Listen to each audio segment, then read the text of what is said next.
Voilà, nous sommes dans l'Art Basel à présent avec Alice Poli.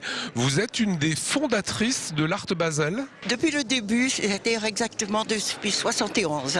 Alors Oui. comment ça s'est créé au départ, hein? C'est-à-dire c'est un groupe de balloirs dont Monsieur Bayeler en priorité et Madame Bruckner et encore un groupe de ballois qui ont eu l'idée de faire cette Art Basel.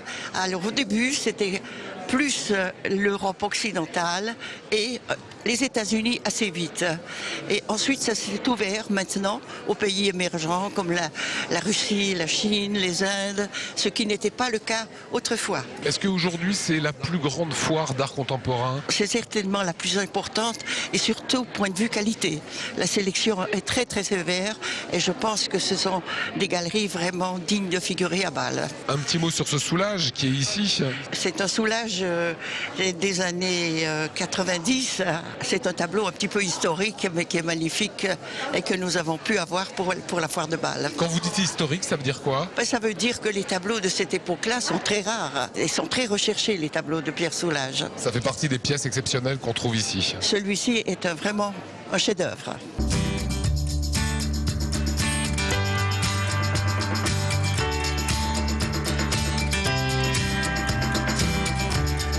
Christophe Fleurhoff, vous êtes un agent d'art, vous nous faites découvrir à Alsace 20 aujourd'hui les coulisses de cette Art Basel. Parlez-nous des œuvres des grands maîtres, je pense à Picasso, qui sont exposés ici. Les plus grands sont présentés, donc l'art moderne. D'abord, on passe par les Picasso, Matisse, Giacometti, enfin la sculpture, etc. Et ensuite les contemporains.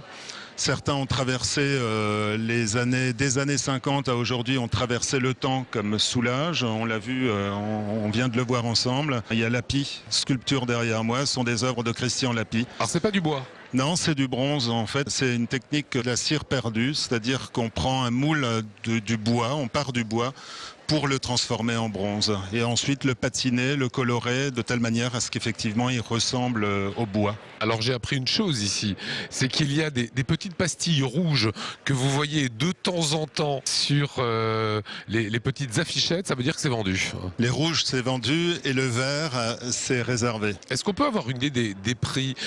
Cet immense soulage tourne autour de 500 000, 600 000 euros. Un artiste contemporain comme celui-ci, comme Christian Lapie, qu'est-ce que ça vaut? C'est vrai qu'on n'a pas l'habitude de parler de prix, on est assez réservé ou c'est assez discret. Les Allemands le sont moins, c'est moins confidentiel. Dans la presse allemande, on retrouve assez souvent les informations. D'ailleurs, quand il s'agit de foire et qu'un journaliste va parler d'une foire, dans un article de presse, il citera des prix. Celle qui se trouve ici, en fait, on tourne autour de entre 15 et 25 000 euros la pièce. Je voudrais qu'on termine sur mon coup de cœur, c'est Basquiat. On a l'impression cette année qu'il y en a beaucoup pour Basquiat. Cette année, il y a une exposition exceptionnelle qui se passe pas loin de Bâle, à Rienne, à la Fondation Bayeler. Et du coup, inévitablement, les marchands, les galeristes présents à Bâle ont prévu le coup et présentent sur leur stand ici beaucoup d'œuvres de Basquiat. Puisqu'on est dans une foire, les pièces sont vendues à des millions de dollars systématiquement. C'est pas la peine de rêver.